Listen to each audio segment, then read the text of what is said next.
Assalamualaikum warahmatullahi wabarakatuh. Waalaikumsalam warahmatullahi wabarakatuh. Oke, halo semuanya. Perkenalkan, saya Razik Al-Fattan, merupakan salah satu dari pelajar penggerak merah putih dari Sumatera Selatan, tepatnya di Kabupaten Ogan Komering Ulu. Halo semuanya, saya Agus Praisartia. Kami berasal dari SMA Negeri 4 Ogan Komering Ulu. Di sini kami akan menjelaskan tentang pendidikan bermutu, fondasi masa depan bangsa. Yang kita ketahui, pendidikan adalah hak asasi setiap warga negara, kunci kemajuan dan investasi jangka panjang bangsa. Negara bertanggung jawab menyediakan pendidikan berkualitas bagi seluruh rakyat dan kota hingga pelosok desa.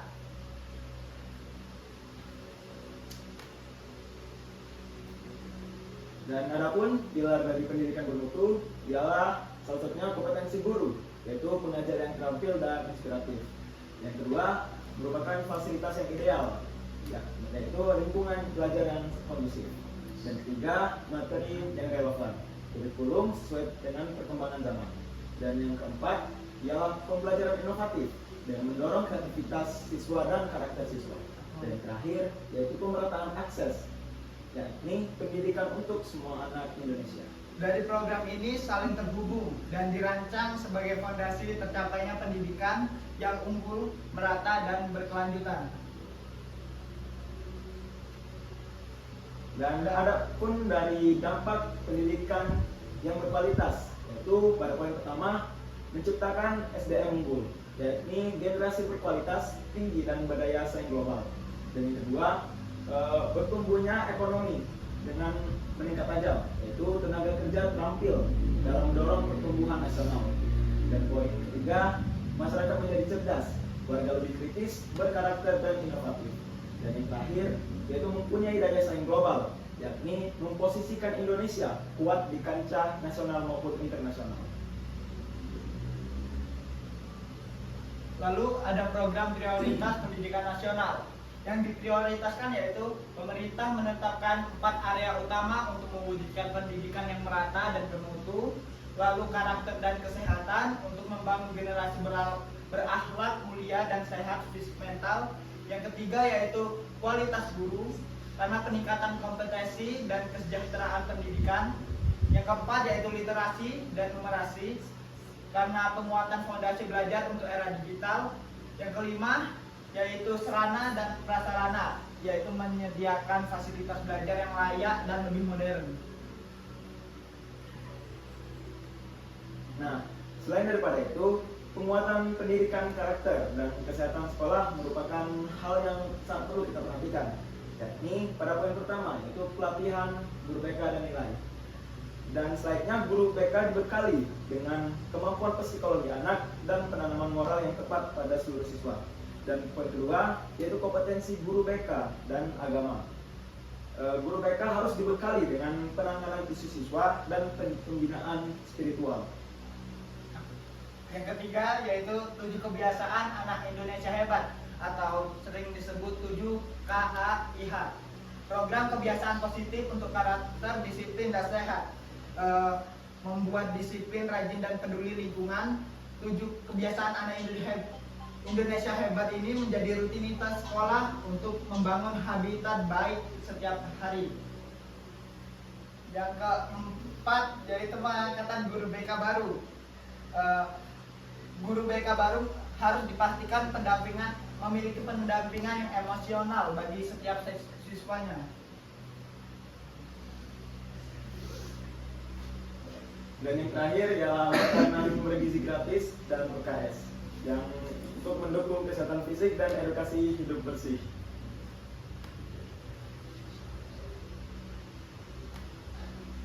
Nah, di sini kan ada 7 kebiasaan anak Indonesia sehat. Kira-kira teman tahu nggak 7 kebiasaan anak Indonesia sehat itu apa? Tahu. Coba yang bisa nyebutin, tunjuk tangan dong. Oke, silakan Sabta.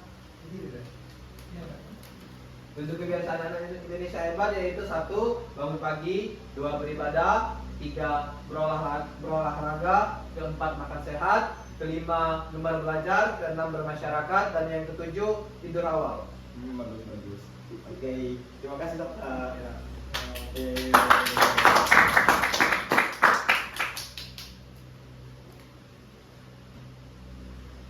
Lalu ada dukungan budaya sekolah dan implementasi 7 kebiasaan anak Indonesia hebat.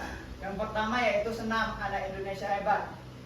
Karena 196,7 juta tayangan kebugaran dan keceriaan dari senam anak Indonesia hebat ini. Lalu ada dukungan budaya sekolah dan implementasi 7 kebiasaan anak Indonesia hebat. Yang pertama yaitu senam anak Indonesia hebat karena 196,7 juta kali ditayangkan dan kebugaran ini diputar dengan keceriaan. Yang kedua yaitu buku panduan 7 kebiasaan anak Indonesia hebat karena 37.000 unduhan ini telah bermanfaat untuk implementasi sistematis. Yang ketiga yaitu implementasi nasional karena 48.589.000 sekolah dan 8,15 juta siswa terlibat. Lalu 39,127 sekolah yang dilaksanakan senam setiap pagi dengan ceria. Nah, adapun program lainnya yaitu rumah pendidikan. Ya, ini merupakan pusat ekosistem belajar. Nah, dalam poin pertama yaitu terdapat pusat konsultasi, yakni bimbingan akademik dan non akademik. Dan yang kedua merupakan pendampingan pribadi oleh orang tua, yaitu kolaborasi efektif oleh orang tua dan guru. Dan poin ketiga yaitu ruang kreatif siswa, yakni tempat untuk mengembangkan minat dan bakat para siswa. Dan yang keempat yakni materi digital, yaitu akses belajar yang bisa dilakukan kapan saja dan di mana saja. Dan yang terakhir yaitu komunitas pendidikan yang merupakan klub membaca hingga kelas literasi digital. Lalu kita akan membahas evaluasi dan akses TKA, PIP, dan ADEN. Tes kemampuan akademik atau TKA itu untuk mengukur capaian. Sebenarnya itu bukan seleksi. Dan yang kedua itu mengidentifikasi kebutuhan belajar yang kita sekarang lakukan. Yang ketiga yaitu peta kelemahan dan kelebihan seorang siswa. Yang keempat yaitu dorongan fokus pada proses pembelajaran. Lalu kita akan membahas program Indonesia Pintar yaitu PIP, karena PIP ini sangat membantu untuk dana bagi siswa yang kurang mampu. Yang kedua yaitu untuk mencegah bangsa Indonesia untuk putus sekolah. Yang ketiga yaitu dukungan pembelian kebutuhan belajar. Yang keempat yaitu pemerataan kesempatan untuk pendidikan. Dan yakni program terakhir yaitu afirmasi pendidikan, atau yang lebih kita kenal dengan ADEM, yakni memberikan akses dan kesetaraan pendidikan bagi pelajar dari daerah 3T, yakni terdepan, terluar, dan tertinggal. Nah, pada program ini terdapat akses sekolah unggulan, yakni kesempatan setara dalam melakukan pendidikan berkualitas. Dan yang kedua yaitu generasi berdaya saing, yakni menyiapkan para kader pemimpin masa depan dari daerah 3T. Dan yang terakhir yaitu keadilan pendidikan, yakni mengurangi kesenjangan antara wilayah yang berada di wilayah Indonesia. Lalu kita akan membahas dana BOS P 2025 karena itu memperkuat fondasi pendidikan yang ada di Indonesia. Bantuan operasional satuan pendidikan BOS P adalah tulang punggung sistem pendidikan Indonesia karena memastikan setiap sekolah harus memiliki sumber daya untuk memberikan pembelajaran berkualitas. Dana ini krusial terutama bagi sekolah di daerah 3T yaitu terdepan, terpencil, dan tertinggal yang menghadapi tantangan anggaran. Nah, yang selanjutnya ialah dana BOS, yaitu anggaran realisasi dan akuntabilitas digital. Pada poin pertama, terdapat total anggaran dan realisasi. Pada tanggal 15 Oktober 2025, total dana BOS yang telah dianggarkan direalisasikan dan dilaporkan mencapai hingga 33,08 triliun. Ini adalah investasi terbesar dalam masa depan pendidikan Indonesia. Pada poin kedua, ini mencakupan nasional, dengan 415.129 satuan pendidikan di seluruh Indonesia telah memanfaatkan dana ini, memastikan jutaan siswa mendapatkan manfaat langsung dari dukungan operasional ini. Dan pada poin ketiga yaitu terdapat sistem ARKAS, yakni semua transaksi tercatat melalui aplikasi ARKAS, menjamin akuntabilitas, laporan otomatis, efisiensi anggaran, dan pengawasan berbasis data. Tidak ada lagi laporan manual yang rentan akan kesalahan. Lalu kita lanjut membahas tentang prioritas penggunaan dana BOS P, investasi menyeluruh untuk sekolah. Operasional pendidikan yaitu diutamakan untuk pembelian alat tulis, lalu buku pelajaran dan modul. Lalu kita akan baru menggunakan dana itu untuk bahan ajar lainnya. Lalu pembayaran honor non ASN yaitu guru honorer, tenaga administrasi dan kebersihan. Ketiga yaitu petugas keamanan. Lalu kita dana BOS ini disalurkan ke pemeliharaan fasilitas dan sarana digital. Karena harus adanya perawatan ruang kelas dan listrik, pengadaan internet, lalu peralatan digital seperti proyektor, laptop, dan lain-lain. Lalu kita bahas dana BOS ini tentang pembelajaran dan ekstrakurikuler berbasis karakter. Karena berbagai kegiatan membutuhkan dana seperti kegiatan 7 kebiasaan anak Indonesia hebat. Yang kedua yaitu klub literasi atau numerasi. Yang ketiga yaitu kegiatan UKS atau hidup sehat. Yang keempat yaitu seperti ekstrakurikuler, budaya, olahraga maupun seni. Dan yang terakhir, dana BOS itu disalurkan untuk penguatan ekosistem rumah pendidikan. Digunakan untuk sistem informasi sekolah, layanan orang tua atau guru, dan pendataan murid dan konten pembelajaran digital. Lalu pemerataan kualitas pendidikan juga, dana BOS ini memastikan pemerataan laporan pendidikan dasar seperti PAUD, TK, SD, SMP, dan atau SMK dilebihkan kepada 415.000 sekolah, mengurangi kesenjangan sekolah yang ada di Indonesia. Dan pada program selanjutnya, yakni terdapat peningkatan kompetensi guru dengan menyiapkan pendidik masa depan yang hebat dan berkualitas. Pada poin pertama, yakni pendidikan profesi guru atau PPG, yakni program wajib untuk profesionalisasi guru. Lebih dari 728.300 guru lulus seleksi administrasi dengan 337.945 guru lulus ujian kompetensi, memastikan guru lebih kompeten dan sejahtera. Pada poin kedua, pemenuhan kualifikasi akademik S1 atau D4. Lebih dari 12.500 guru menerima bantuan pendidikan untuk mencapai standar S1 atau D4 dengan meningkatkan kualitas pengajaran sesuai Undang-Undang Nomor 14 Tahun 2005. Dan pada poin ketiga, ini terdapat gerakan numerisasi sosial atau biasa disebut dengan Gembira, dengan melatih 40.720 guru TK dan SD melalui 300 fasilitator nasional dan 2036 fasilitator daerah untuk menciptakan generasi yang logis dan kritis. Dan pada poin keempat, terdapat peningkatan kompetensi guru BK dengan 1.250 fasilitator nasional dan 16.143 fasilitator daerah. Target 270.000 guru dilatih untuk penguatan mental, konseling, inklusi, dan penanganan perundungan. Lalu kita akan membahas inovasi dan kesejahteraan sebagai pilar kemajuan pendidikan. Yang pertama pelatihan teknologi atau deep learning dan AI mencakup 14.822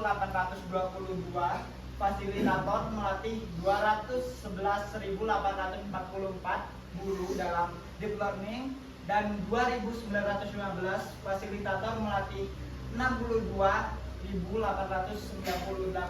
guru dalam coding dan AI untuk menyiapkan generasi digital untuk kedepannya.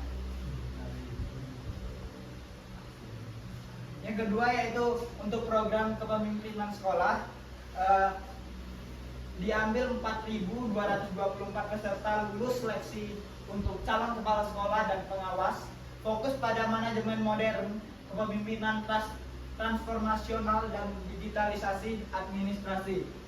Yang ketiga yaitu penyederhanaan pengelolaan kinerja guru, memasuki sistem baru, mengurangi beban administratif, mengintegrasi laporan digital, dan fokus pada hasil belajar murid serta mentoring agar guru lebih fokus untuk mengajar.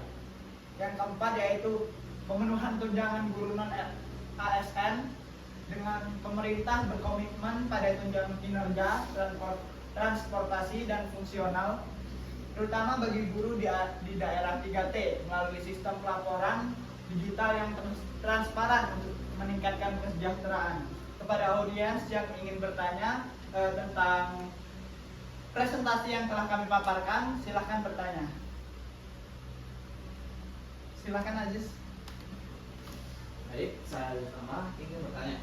Nah, pelaksanaan pendidikan memerlukan anggaran yang sangat tinggi agar dapat menyediakan peluang pendidikan terhadap seluruh masyarakat Indonesia. Dalam pelaksanaannya, pasti ada peluang untuk melakukan kecurangan seperti korupsi, pengadaan yang tidak sesuai, dan lain-lain. Nah, bagaimana pendapat Anda tentang cara mengatasi kecurangan yang terjadi, cara mencegah, dan apa saja hukuman yang harus diterapkan? Dan tolong menjelaskan secara sistematis dan bagaimana implementasinya. Terima kasih. Baik, pertanyaan dari Aziz sudah kami terima, dan pertanyaan Aziz untuk sementara ini dapat kami simpan. Dulu ya. Ya, pertanyaan yang sangat bagus. Nah, mungkin selanjutnya ada yang ingin bertanya lagi? Oke, mungkin Aim.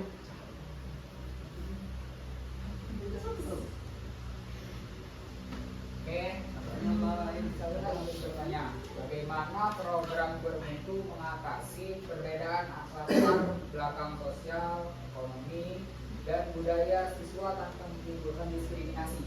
Oke. Terima kasih Aim atas pertanyaannya. Lalu ada lagi yang ingin bertanya? Wah, Sangat banyak sekali ya, mungkin teman-teman kita antusias semua ya. antusias. Oke, mungkin bisa dipilih Mas. Mungkin Sabta aja. Silakan beri pertanyaan. Assalamualaikum warahmatullahi wabarakatuh. Waalaikumsalam. Perkenalkan, nama saya Sabta Firliansyah. Nah, tadi kalian sudah memaparkan salah satu program pemerintah yaitu 7 KAIH. Nah, di sini pertanyaan saya, bagaimana cara kalian mengenalkan kepada semua pelajar di Indonesia agar bisa mengikuti program 7 KIH dengan baik? Dengan baik kan? Ya, oke, terima kasih ya. Baik. Oke, terima kasih Sabta atas pertanyaannya. Pertanyaan yang sangat bagus. Terima kasih kepada Sabta sudah memberikan pertanyaan. Mungkin ada lagi yang ingin bertanya? Oke, Farel silakan. Kedua, saya ingin mengajukan pertanyaan, yaitu dalam dunia pendidikan, efektivitas program bermutu tidak selalu dapat dinilai melalui indikator kuantitatif seperti angka, grafik, atau persentase pencapaian. Di sisi lain, perubahan kurikulum nasional yang terus terjadi juga menuntut program-program tersebut untuk tetap adaptif tanpa menurunkan standar mutunya. Jelaskan secara mendalam bagaimana cara menilai efektivitas sebuah program pendidikan ketika indikator keberhasilannya tidak dapat diukur secara kuantitatif, serta sejauh mana program bermutu mampu beradaptasi terhadap perubahan kurikulum nasional tanpa mengurangi kualitas implementasinya. Baik, terima kasih. Oke, baik, terima kasih Farel atas pertanyaannya. Dan mungkin ada yang ingin bertanya lagi? Oke, silakan Iqbal. Baik, saya ingin bertanya tentang apa risiko jangka panjang jika sekolah terlalu bergantung pada program unggulan tanpa memperkuat sistem dasar internal. Oke, terima kasih Iqbal. Oke, terima kasih buat teman-teman yang telah memberikan mungkin pendapat atau pertanyaan yang sangat kritis dan sangat masuk akal. Dan untuk seluruh pertanyaan akan kami tampung dan akan kami jawab kembali dalam beberapa saat nanti. Terima kasih semuanya. Saya akan menjawab pertanyaan dari Sabta Febriansyah. Sabta silahkan berdiri. Pertanyaan dari Sabta tadi, bagaimana cara mengenalkan 7 kebiasaan anak Indonesia hebat kepada kebanyakan pelajar? Caranya yaitu yang pertama yaitu integrasi dalam kegiatan sekolah. Yang kedua, gunakan contoh nyata dalam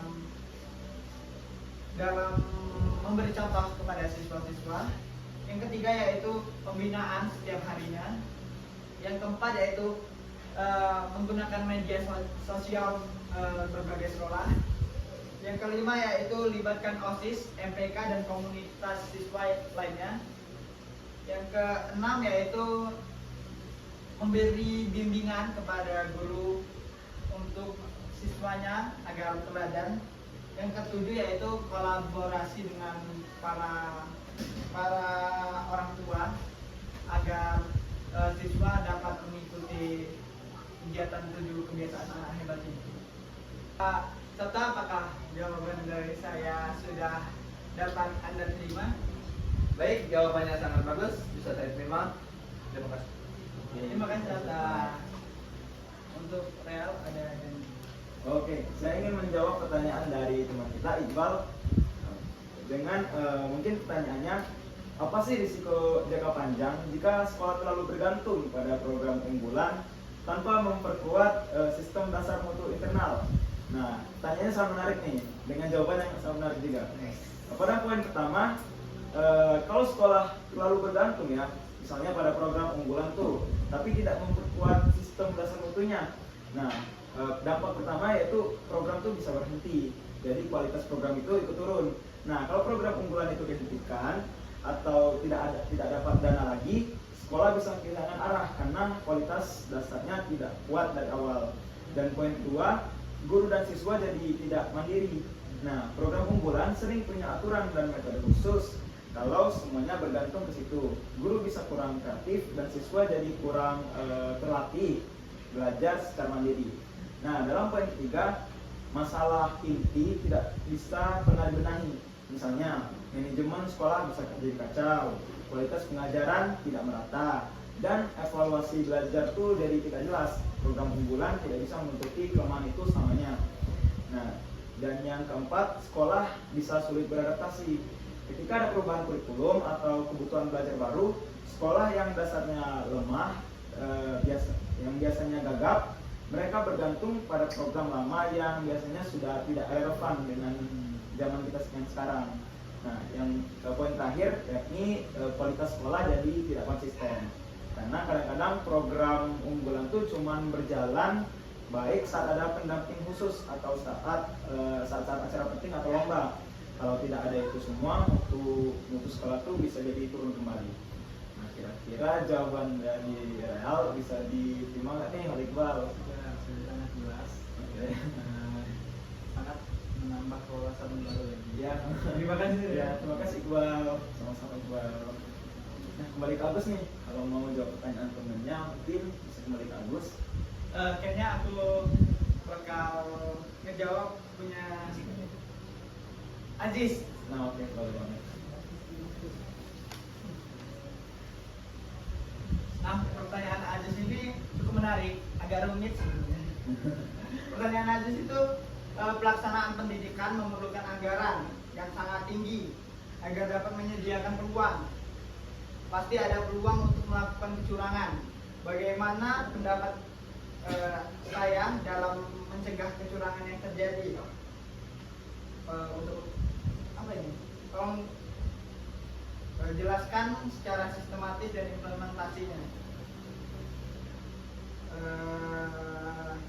Saya akan menjawab dari nomor 1, transparansi anggaran.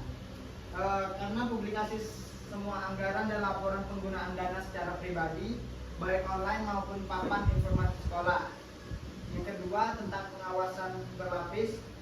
yang melibatkan pengawasan internal, auditor, pemerintah daerah, dan lembaga independen untuk mencegah celah penyimpangan.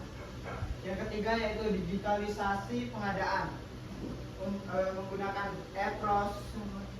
e-procurement dan e-katalog agar harga jelas, riwayat transaksi otomatis tercatat, dan merek up bisa ditekan.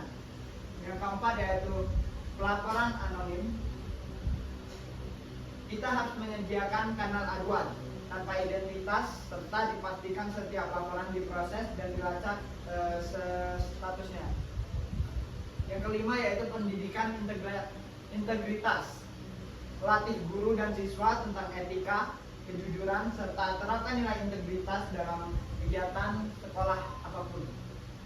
Yang keenam yaitu sanksi tegas kepada guru maupun siswa untuk diterapkan hukuman yang jelas dan konsisten agar perilaku jera dan sistem tetap bersih.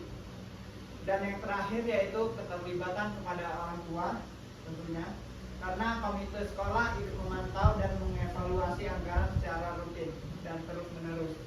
Apakah jawaban dari saya dapat Aziz terima? Ya, jawaban Anda dapat saya. Terima kasih. Terima kasih kepada Aziz. Real ada buat Oh iya, seri-seri saya lagi. juga ingin menjawab pertanyaan dari Aim nih. Kebetulan pertanyaannya menarik banget. Mungkin Aim menanyakan bagaimana program bermutu dalam mengatasi perbedaan latar belakang sosial, ekonomi, dan budaya siswa tanpa menimbulkan diskriminasi. Nah, tentunya ini sangat relevan sekali pertanyaan dalam kehidupan kita sehari-hari, yang dimana program pendidikan yang benar-benar bermutu itu bisa diatasi tanpa diskriminasi dengan cara, poin pertama, memberikan akses dan kesempatan yang sama. Nah, karena semua siswa itu dapat kesempatan belajar yang adil. Kalau ada yang kesulitan karena ekonomi, mungkin sekolah bisa bantu lewat beasiswa, peminjaman alat belajar, atau fasilitas tambahan. Nah, yang poin kedua itu bisa menyesuaikan kebutuhan, kayak menyesuaikan dengan kebutuhan individu dan bukan menyamaratakan. Like seperti gini, siswa dari lingkungan berbeda punya kebutuhan yang berbeda juga. Program yang baik memberikan bimbingan tambahan bagi yang membutuhkan tanpa membuat mereka merasa rendah diri atau tinggi diri. Dan poin ketiga yaitu saling menghargai keragaman budaya. Sekolah membuat kegiatan yang memberi ruang terampil bagi siswanya. Dengan begitu siswa merasa dihargai dan bukan disisihkan. Dan poin keempat yaitu guru bersikap adil dan sadar bias. Nah, dalam poin ini guru dilatih supaya tidak memihak siswa tertentu. Penilaian dan perlakuan harus berdasarkan usaha dan kemampuan siswa tersebut, bukan karena latar belakangnya. Dan yang poin terakhir yaitu lingkungan sekolah yang aman dan anti bullying. Nah, program bermutu memastikan tidak ada ejekan atau perlakuan tidak adil berdasarkan ekonomi, sosial, atau budaya, sehingga semua siswa harus merasa aman untuk belajar. Kira-kira jawaban dari Real sudah cukup masuk akal bro untuk Aim.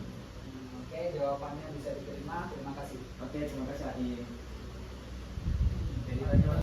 Nah, satu pertanyaan lagi nih.